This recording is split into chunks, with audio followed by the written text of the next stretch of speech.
No, no. All right, so today we're going to be making curry chicken. Happy Easter, everyone. I had a little issue outside with the gas propane grill. It almost blew us up, but I think it's a lot safer in here. So here I have my pre-seasoned curry chicken. I have a piece of thyme from my garden just in here to give the oil a little bit of flavor, so I'll have that in there. And I season this chicken with these sexy, spicy, all-purpose seasoning and a little bit of Lawry's, because that's really traditional for at least how I like to make my curry. I'm using a really big pot because we have a lot of guests coming over. And I just want to make sure, turn that up a little bit, that we have enough. So, you see I'm just putting the chicken in, and I like to chop my chicken up. So if you see, like, that's the breast, it's been chopped up into little pieces. And a lot of times my wings, I do the same thing. I chop those up into little pieces. And have pepper, have a little bit of coriander, regular curry. Cardamom is going to go in here, but I have a little bit of the ground cardamom and the seasoning blend.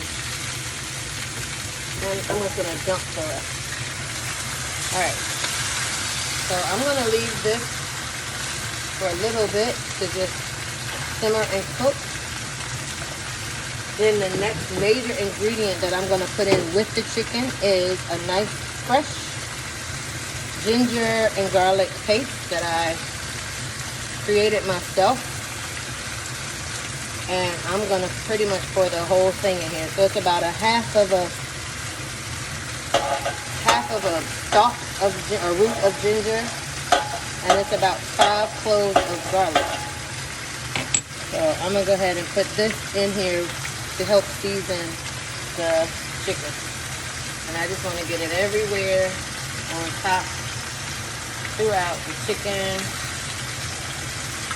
And you can make it yourself or you can purchase it, up to you.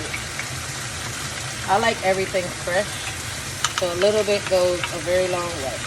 So that's my ginger infusion. Ginger and garlic. Okay. And I also like to put my cardamom in early because I really like the flavor. So I have whole cardamom. I usually do 8 cardamom pieces for a regular curry, but since I am picking a bigger one, I'm doing a little bit double. So we have about 16 or 20 cardamoms, and I'm going to sprinkle those throughout the dish. This really helps to give the chicken a really, really nice flavor. So, I'm going to go ahead and mix all of that.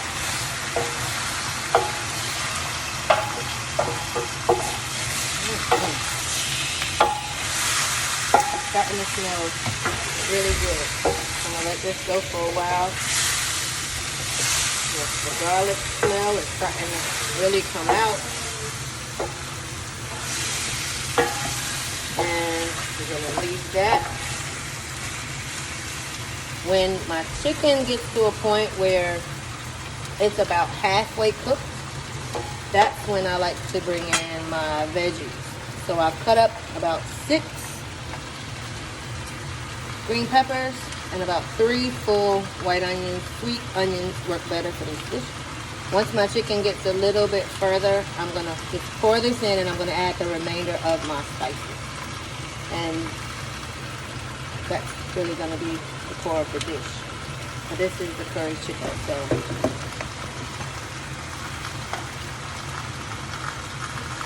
here we have some whole cloves and some coriander, some red pepper flakes, and some whole allspice.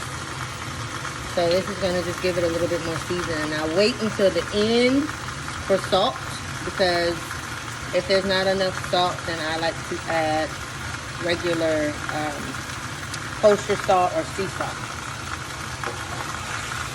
So A little bit of curry goes a long way. What a lot of people do is they make the mistake of putting way too much curry.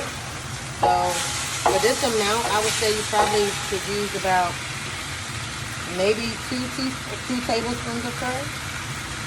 And you don't need much more than that.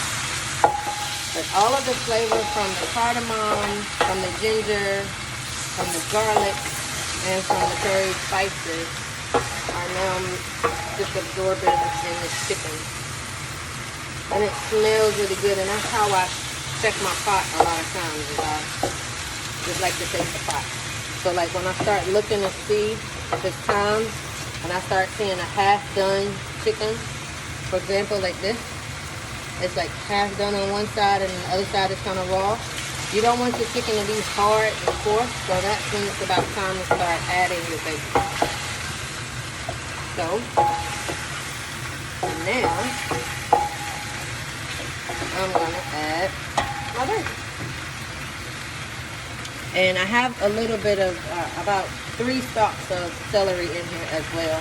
So now I'm just going to pour over the green pepper and the onion mixture. Just let it get everywhere. Now this is going to help to create the juice.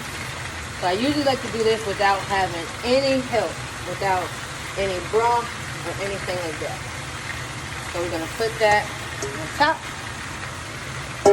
And then we're going to add our final seasoning mixes, which I have the whole clove and coriander. So I'm going to sprinkle that over my veggies. Then I also have the allspice whole and a little bit of red pepper flakes because I have visitors. They may not like it spicy, but I usually use habanero pepper because I like it super spicy. So we're just now going to take that and mix that all through.